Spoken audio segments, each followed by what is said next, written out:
Tous les matins, je suis à 7h30 au bureau, je pars à 20h. De 20h à 22h, je fais de la muscu, ou je vais au basket, ou je vais faire un sport. Et après, je ressors après pour rencontrer des filles ou quoi, et cetera. Et ça, je fais ça tous les jours, week-end compris. Comment j'ai raconté, l'histoire à mon employeur? Tout simplement à la suite de plusieurs entretiens, donc avec les RH et cetera, l'administratif, je suis arrivé enfin au big boss, on va dire. J'avais passé tous les niveaux et j'étais arrivé au big boss. À un moment, il me dit: «Oui, es-tu prêt à partir?» et cetera. Je dis: «Oui, je serai enchanté ou quoi, ce sera un honneur pour moi d'avoir ce travail». Je lui dis: Par contre, va falloir qu'on parle de quelque chose de personnel, mais qu'on soit très franc». Il m'a dit: «Oui, oui, je suis à ton écoute». Je lui dis: «Écoute, je pense que de toute façon dans les petits papiers, du ministère, ça doit être écrit, ça doit être un secret pour personne parce que vu que j'ai toujours eu cette politique, très, très ouverte, c'est un peu le secret de polichinelle». Je dis: «Mais je suis libertin et je suis bisexuel. Je ne veux plus jamais que ce sujet revienne sur la table. Ni en positif, ni en négatif, je veux juste pas en parler. Pareil, je veux absolument aucune réflexion sur, ma libido, mes pratiques sexuelles, ma diversité sexuelle et comment je le fais ou quoi que ça. Et ça à prendre ou à laisser». Il a été surpris, il m'a demandé, libertin à quel point?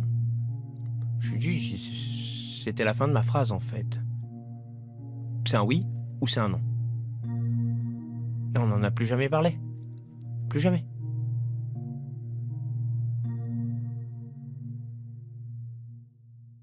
J'entends l'argumentaire, c'est ma vie privée, j'ai pas à en parler.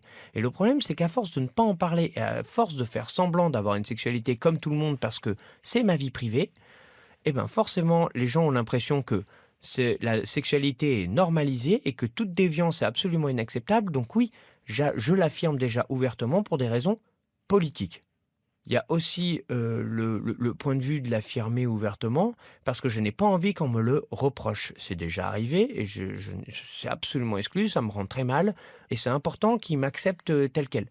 Mes parents sont au courant, mes grands-parents étaient au courant, ils sont décédés, ma sœur est au courant. Ça me paraîtrait délirant de mentir à mes parents. Pourquoi? Parce que je fais un gangbang, parce que des fois je me fais prendre par un mec, enfin, non mais enfin, si mes parents ne m'aiment pas pour ça, très bien, hein, c'est que j'ai pas eu de chance au sujet de mes parents. Pour le moment, ça passe à peu près.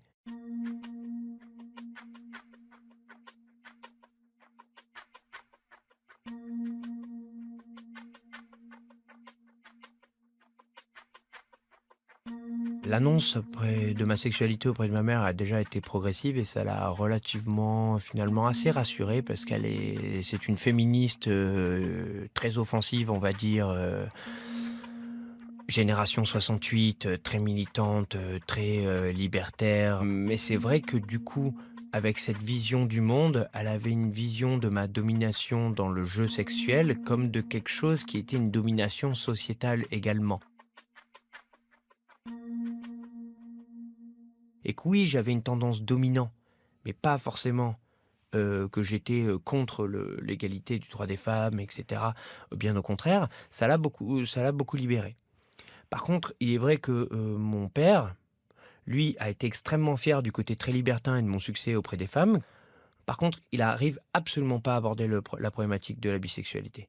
C'est absolument impossible. On n'arrive pas à discuter, on n'arrive pas à ouvrir le dossier. Il fait encore, presque semblant de pas le savoir. Pour un ancien boxeur d'origine nordique, c'est très, très, très compliqué de pouvoir concevoir que, son enfant est un bon sportif, grand, large, un peu puissant et a beaucoup de succès avec les filles, mais aime bien passer des nuits avec des trans ou des mecs. Ça, c'est un concept, c'est un peu ça a plus que du mal à passer. Mais là où ça a été le plus violent, je dois admettre, c'est avec ma sœur. Ma sœur est une tradeuse, en finance, c'est absolument exclu que son grand frère soit, un libertin bi, qui joue avec des mecs et qui se fait prendre, enfin bon, c'est des concepts, c'est inconcevable.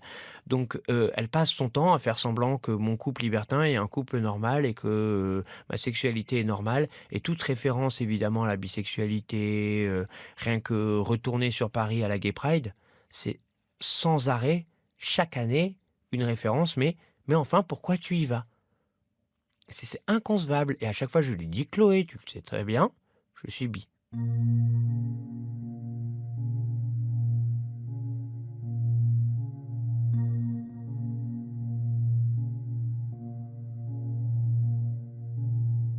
J'ai commencé à 14 ans de manière assez classique avec des filles, en mode, très, très classique.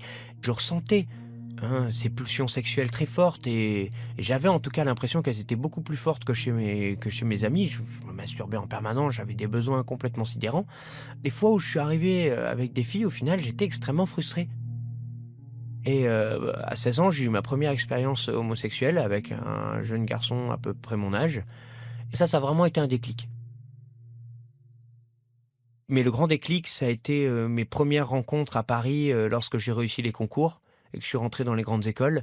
Alors oui, oui, j'avais beaucoup de succès, hein, avec des petites premières de la classe, qui étaient, ou en effet, oui, d'un point de vue purement plastique, sublimes et moi, je me rendais bien compte que je m'ennuyais terriblement et étant à Paris, étant forcément ouvert à toutes ces mouvances, ben, un jour, j'étais en boîte et je me rendais bien compte que la seule partenaire qui m'excitait terriblement, en regardant, la piste, c'était, bah, la seule transsexuelle. Donc un jour, j'ai pris mon courage à 2 mains, je suis allé la voir, je lui ai parlé, ça s'est bien passé, on a passé une nuit formidable. Ça a vraiment été un grand tournant. Ce qui m'a excité avec la transsexuelle, il y avait déjà, c'est dans le mot d'ailleurs, il y avait l'aspect de transgression, hein, il y avait l'aspect, de d'aller quelque part là où personne n'osait aller. Et il y avait le côté d'ouverture de possibilités, hein. C'est-à-dire qu'avec une transsexuelle, on a selon bon, après, tout dépend de l'imaginaire de chacun, mais moi, en face, j'avais quelqu'un qui était d'apparence une femme, qui avait le sexe d'un homme où je pouvais jouer comme je jouais avec un homme et qui pourtant avait beaucoup d'attributs et de comportements féminins et du coup, je pouvais switcher de l'un à l'autre et passer actif, passif, dominant, soumis et cetera, pendant toute la nuit en switchant comme ça de l'un à l'autre et c'est là où la symbolique de ouvrir les possibilités sexuelles permet de mieux s'épanouir et de mieux comprendre qui on est et ce qu'on veut réellement.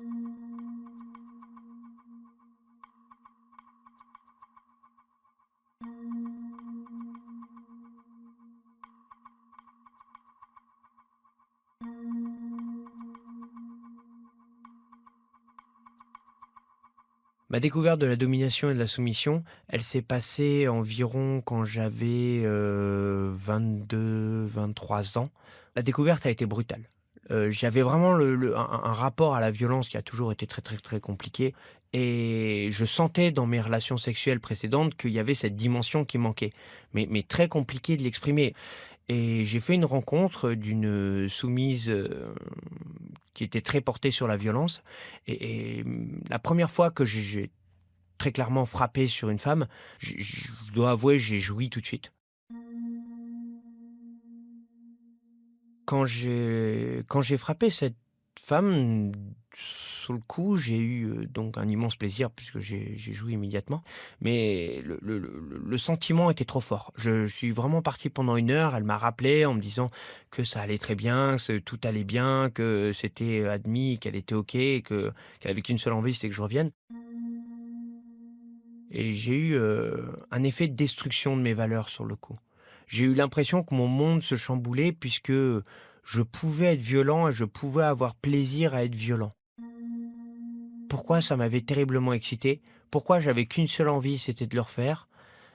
C'est absolument pas comme ça qu'on nous a éduqués. C'est absolument pas, la culture occidentale de frapper les gens, sans raison. Là, j'avais peur d'avoir dépassé une limite. J'avais peur de franchir une certaine animalité. Alors qu'au final, on comprend vite dès qu'on expérimente et qu'on développe que les relations SM, il y a rien de plus structuré qu'une relation SM. C'est très codé, c'est très réglementé, c'est très organisé et c'est, justement parce que c'est basé sur l'échange avec la limite de l'un qui structure la limite de l'autre. Parce que habituellement, on dit que c'est le dominant qui a la main. Mais au final, est-ce que le dominant ne fait pas que assouvir le fantasme du soumis? Moi, régulièrement, j'ai été soumis, je savais très bien que c'était moi qui avais la main. Je savais très bien que c'est moi qui avais donné le tempo, le contexte, le machin, c'était moi. J'avais la main sur la relation sexuelle.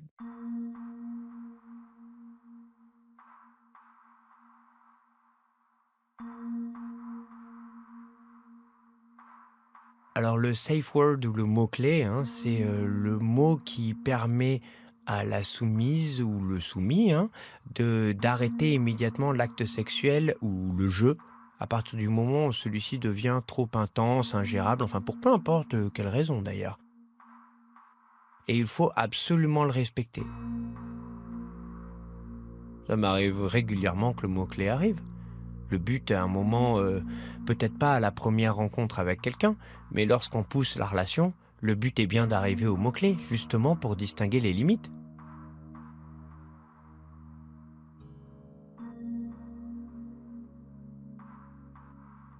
Lorsque le mot-clé, arrive, forcément on a une envie de continuer, forcément on a une envie de pousser, forcément on a envie d'aller plus loin pour montrer, pour pousser les limites. Moi, je le vois dans mes sessions où je suis soumis, notamment par exemple avec des mecs. Ceux qui en ont rien à foutre et qui n'écoutent pas et qui ne respectent pas les mots, je ne les vois qu'une fois et au final, ils auront peut-être eu plus que ce qu'auront eu le partenaire X, à la première fois, mais par contre, ils me verront pas 2 fois.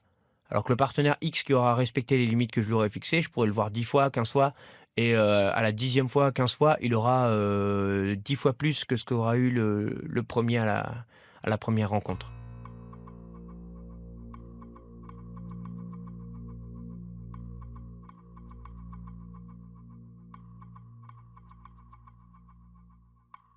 Moi, sentimentalement, j'ai une femme, j'ai une conjointe, j'ai une vie avec une partenaire. Je n'ai pas plusieurs partenaires, je ne suis pas polygame. J'ai une vraie fidélité avec, ma conjointe qui est basée sur les sentiments, qui est basée sur les projets en commun.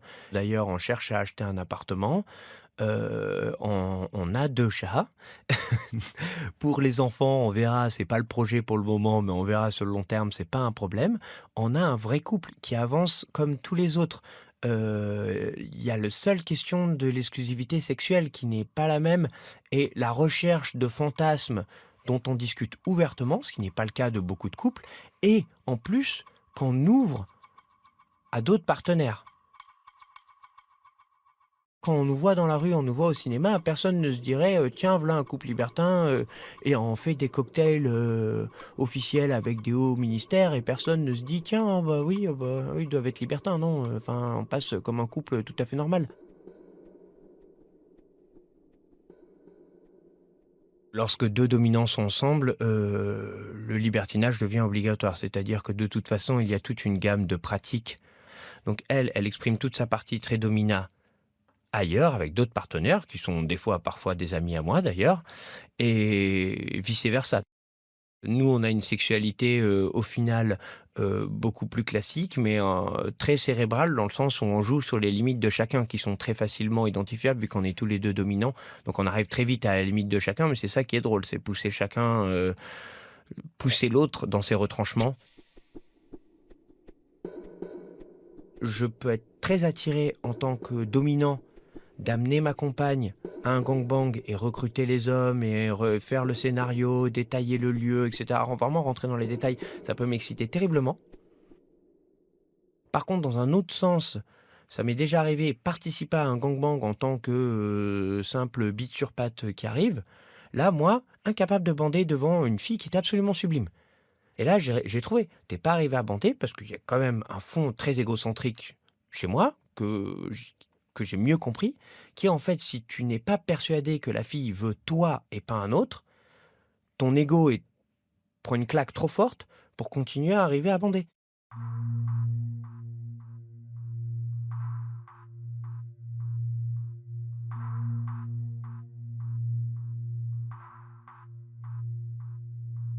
Est-ce que je suis satisfait?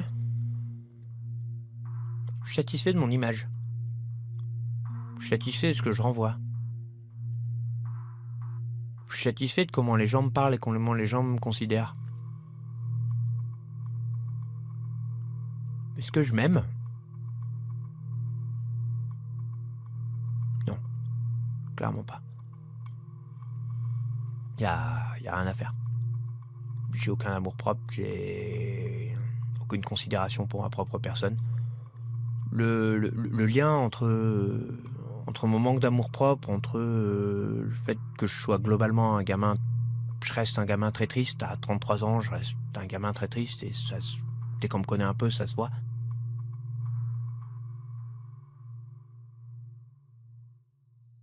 C'est lié à ma sexualité. Ma sexualité, alors, dans un sens, m'a permis de m'épanouir et d'exprimer vraiment des choses qui me rongeaient de l'intérieur et ça m'a vraiment permis de mieux m'ouvrir aux autres. Et alors que j'étais quelqu'un de très introverti, j'ai vraiment été muet jusqu'à 12 ans. Ça m'a vraiment permis de m'ouvrir aux autres.